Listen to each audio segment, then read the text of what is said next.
Assalamu alaikum everyone. I am Niazi, the owner of Niazi Tours, and today I have a very important announcement to make. Almost a month ago, we were facing a very difficult decision. Niazi Tours was on the verge of closing down because of all the inappropriate activities happening in the tourism industry, and it seemed like there was no way out. But by the guidance of Allah Subhanahu wa Taala, we found our way, and we realized that this platform could be used for a greater purpose. And finally, we have decided to turn Niazi Tours into an Islamic tourism company, a place where people could not only travel safer, but they can also learn about Islam.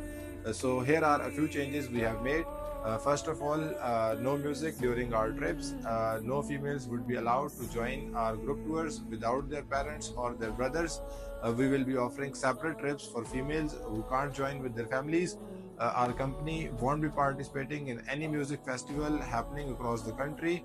We will also be collaborating with Muslim scholars, especially the youth club, to guide our travelers about Islam.